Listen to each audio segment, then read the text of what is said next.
here in Cincinnati after a weekend filled with protest and also with violence. Mayor John Cranley implements a citywide curfew, runs from 9 until 6. And last night, just before that curfew began, people started clashing with police.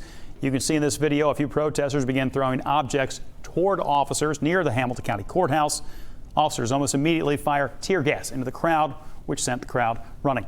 Large groups still gathered until about 1 o'clock this morning. Officers also arrested anyone violating the curfew or any other laws. Cincinnati police detained more than 100 people last night.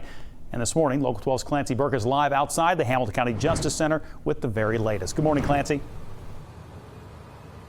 Hey, Bob, Cincinnati police made so many arrests this weekend that they had to use Metro buses to drive everyone to the Justice Center. And this morning, there were a lot of people in there. Overall, Cincinnati police made more than 200 arrests, and they say it was mostly for people violating the curfew. As soon as 9 p.m. rolled around last night, that's when things really started to escalate. About 10 minutes prior to that, police started using tear gas, and then people started throwing things at police officers as well. But one thing I do want to say is last night we did not see the amount of destruction we have seen the previous nights, and that was the reason we had this curfew in the first place. If you remember, Friday night, that's when things really took a turn. People started shattering the glass of businesses, and this was all happening downtown. So the city decided to enact a 10 p.m. curfew Saturday night to try to keep things at bay, but all that did was it made people move to Clifton. There was no curfew there, and that is why the city then decided to enact a 9 p.m. curfew last night and again tonight for all 52 neighborhoods in Cincinnati. And one thing I do have to mention, though, is that not every protest was violent.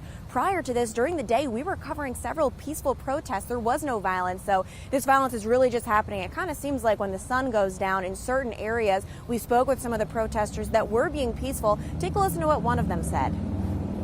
The war is not won. This is going to take a lot of hard work, and it's going to take a lot of us coming together and just really trying to understand each other. If it's one thing my mom used to always teach me is we can fix anything out of love, so I just want to convict people out of love.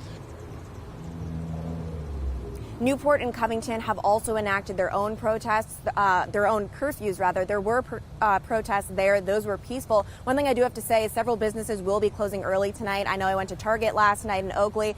They were closing early, so just be on the lookout for that if you have to go to the store. For now, though, I'll send it back to you guys in the studio. Clancy, thank you. And speaking of businesses,